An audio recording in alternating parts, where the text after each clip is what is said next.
O YouTube decidiu banir permanentemente o Monark de suas redes. Essa foi a notícia de hoje. Primeiro foi divulgado pelo próprio Monark nas redes sociais ontem. Ele escreveu o seguinte aqui, olha. YouTube acaba de deletar todos os meus canais permanentemente. Não bastava banir do Brasil, querem apagar minha existência. E aí ele, como sempre, né, ele não basta, ele não se contenta e ele foi na sequência e escreveu esse tweet aqui.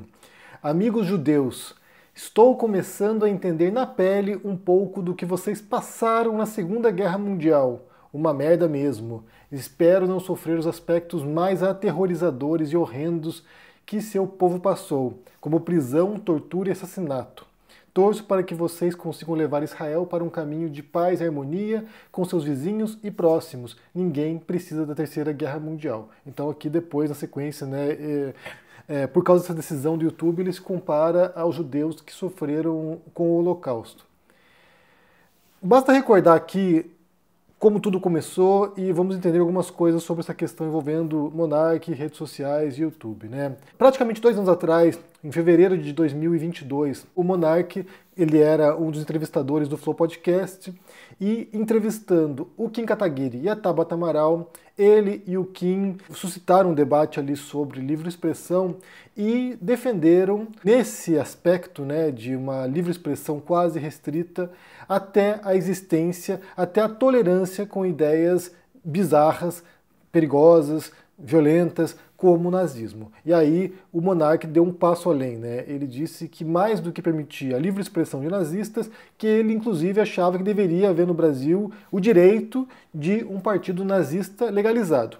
Eu vou pôr para vocês aqui o trecho do vídeo, né, do Flow Podcast daquela época, para que você veja o que foi dito de fato, né? Porque depois a história foi escalando aí e chegou às proporções de dizer que o Monark defendia nazismo. Não foi essa a questão na época. Mas vamos assistir juntos aqui e depois analisarmos algumas questões sobre a repercussão que se deu ao longo desses 2 anos, o que aconteceu com o Monark e o que a gente pode extrair dessa situação. Vamos ouvir juntos aqui Monark e Kim Kataguiri falando sobre o direito de criar um partido nazista no Brasil. Acho que agora a gente tem um momento em que tem uma mudança, tem mais espaço para a esquerda. A esquerda radical tem muito mais espaço do que a direita radical, na minha opinião. As duas tinham que ter espaço, na minha opinião. Eu acho que é um pêndulo. Esse é o meu louco. Eu sou mais louco que todos vocês. Sim. Eu acho que o nazista tinha que ter o partido nazista. Eu acho que não. Reconhecido Lembra, pela liberdade lei. de expressão termina onde a Mas sua expressão coloca a vida do outro em risco. As pessoas não têm direito de ser idiotas. O nazismo é contra a população judaica. Isso coloca uma população inteira em risco. De que forma? Quando é uma minoria, não põe. Vamos falar de holocausto? De que forma? Mas era quando era uma maioria.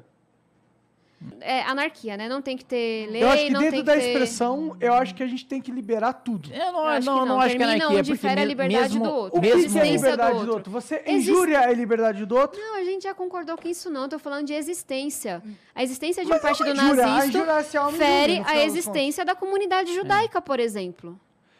A questão é, se o cara quiser ser um anti-judeu, eu acho que ele tinha direito de ser. Eu acho que não. Como não? Você vai matar quem é anti-judeu? Anti-vida de outra pessoa, não. Não. Ele não tá sendo anti-vida. Ele não gosta aos ideais. Ele não, fala...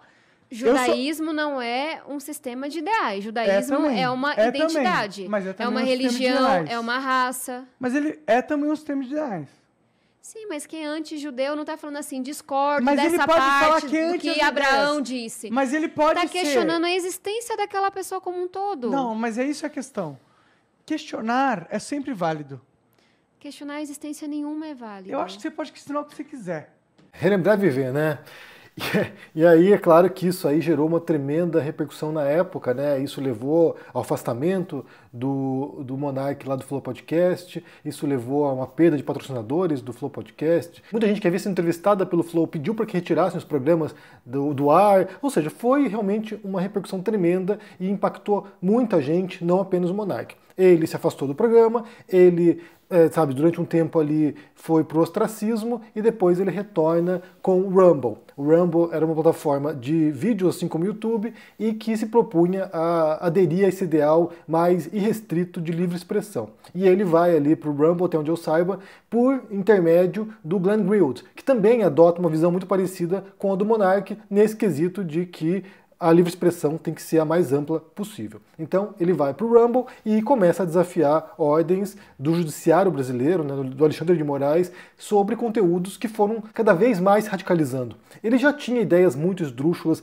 ideias, sabe, completamente ignorantes anteriormente, mas à medida que ele passa a ser, vamos pôr aqui entre aspas, censurado, né, por suas falas grotescas e bizarras, ele vai subindo muitos tons até um ponto que insulta o Alexandre de Moraes, e isso foi piorando a situação dele. Aí, nesse ano passado, o Rumble, por causa de uma decisão judicial, decidiu deixar de atuar no Brasil. Então, sim, eles tinham lá alguns canais que estavam vinculados ao Rumble, alguns brasileiros que apresentavam alguns canais ali, e agora já não veiculam mais no Brasil, em grande parte decorrente da postura do Monark. E agora, né, como eu falei, de ontem para hoje, o Monark publica essa série de tweets aí, alguns outros também posteriormente, no qual ele afirma que o YouTube o baniu permanentemente da plataforma. Então vamos recapitular alguns tópicos aqui que foram abordados ao longo desses últimos 2 anos, porque aqui eu trabalhei com esse tópico exaustivamente, né?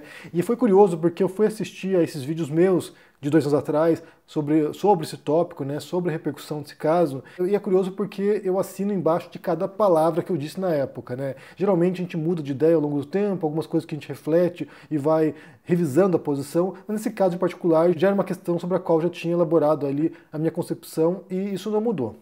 Então, para começar, primeira coisa, a discussão de livre expressão, que é descolada da realidade e das leis brasileiras, né? Então, assim, você tem lá o Monark defendendo uma ideia de livre expressão restrita, assim como outras figuras defendem isso, o Chomsky faz isso, o Glenn Greenwald faz isso, e que se encaixa mais ou menos no modelo norte-americano, embora lá também haja limites à livre expressão, então tenta colar no modelo que não reflete a realidade brasileira, e aí, quando ele vem dizer isso cai muito mal num contexto, quando você tem lá, na época, né, tinha o Bolsonaro na presidência e grupos neonazistas se proliferando para todo lado. Então, esse discurso do Monark não corresponde à realidade do Brasil e de muitos outros países pelo mundo. Então é evidente que isso gerou uma tremenda reação, porque isso daria brecha para que grupos que pregam ódio, grupos que pregam, inclusive, o extermínio de certas etnias, certos grupos minoritários, dos judeus, por exemplo, para atuarem de maneira partidária no jogo eleitoral brasileiro. Então isso é simplesmente inaceitável. A gente só precisa resguardar, como eu falei, a dimensão do debate, né? O debate de livre expressão ele é muito importante, é um debate rico, um debate que tem muitas posições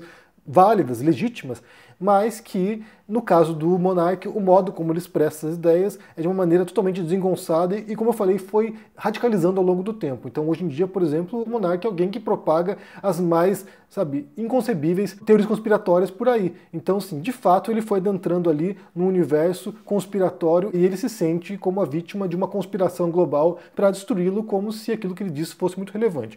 Então, o primeiro ponto é esse. A questão da livre expressão é uma questão relevante, importante e que merece ser debatida de maneira razoável. Por outro lado, também tem a ver com essa punição que o Monark sofreu na época e que agora é consolidada, né, definitiva com o YouTube.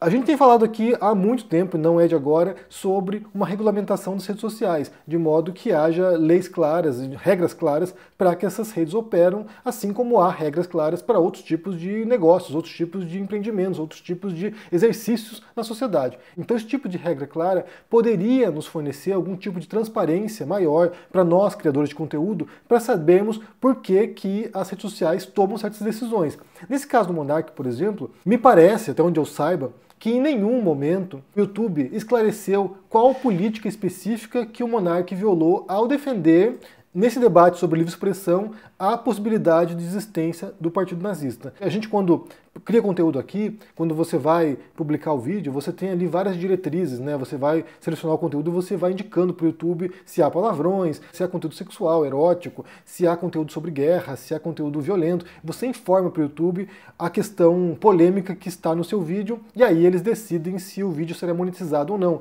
Eles decidem, por exemplo, se vai aparecer propaganda para você depois e com isso o criador vai ganhar dinheiro.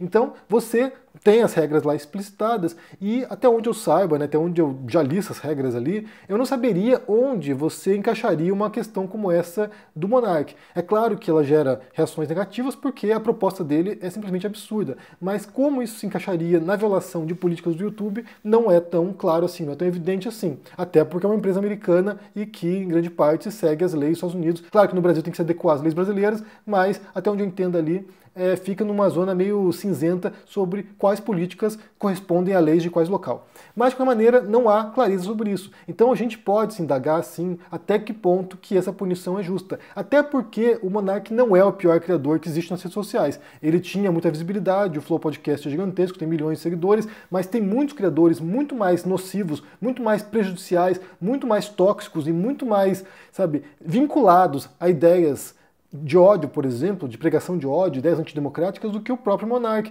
Então, assim, fica uma sensação de que ele foi o bode expiatório para não ter que lidar de fato com a questão real das redes sociais. Porque aqui a gente tem um ecossistema que é muito perverso, com muitos criadores que atuam em conjunto, e os algoritmos do YouTube favorecem esse tipo de conteúdo radicalizante. Então, é aquela coisa, né? Você atinge aquilo que está em visibilidade, de modo a não ter que realmente alterar o que há de problemático nas redes sociais. Então, fica a dúvida aqui até que ponto que isso realmente serve para alguma coisa ou realmente tem alguma intenção concreta de solucionar um problema sistêmico nas redes sociais. E aí sim a gente pode nos indagar. A gente pode questionar sim essa decisão do YouTube e também nós como criadores também podemos nos preocupar. Até que ponto que a gente não vai falar alguma coisa aqui que soe problemática para alguém, isso vai gerar uma repercussão na internet e o YouTube vai se sentir obrigado a punir a pessoa sem que isso tenha violado de maneira clara nenhuma regra específica da plataforma. A gente já passa por isso, na verdade, né? Durante muito tempo, muitos anos ali, muitos criadores, e eu passei por isso também, a gente tinha nossos vídeos desmonetizados de maneira recorrente. Você publicava um vídeo aqui, o vídeo ia para o ar, passava 10 minutos, 15 minutos do vídeo no ar, eles desmonetizavam o vídeo porque teria violado alguma política do YouTube. E você não sabia qual política tinha violado. Eles não explicam por que o vídeo foi desmonetizado. Então você tinha que ficar lá alterando. Alterava lá um trecho, recortava um palavrão, tirava lá uma frase específica, tirava uma palavra específica sobre algum ato particular. Então você ia tentando, sabe,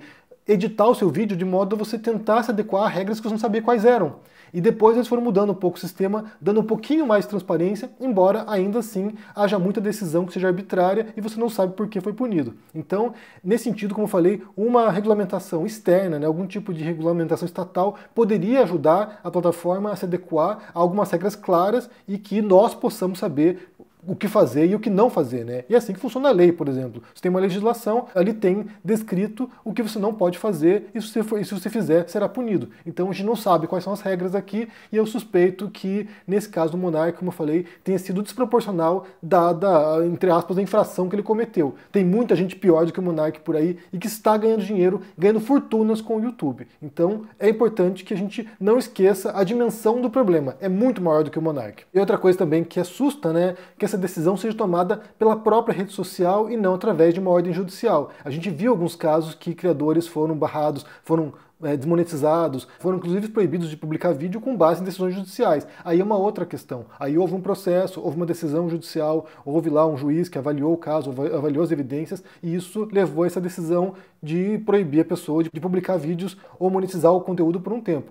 No caso do Monark não foi isso. No caso do Monark foi uma decisão empresarial e que simplesmente, sabe-se lá por que foi feita. Então isso deve gerar alertas para quem é criador de conteúdo, para quem é usuário também das redes sociais, porque a gente não tem clareza nem transparência sobre o que acontece.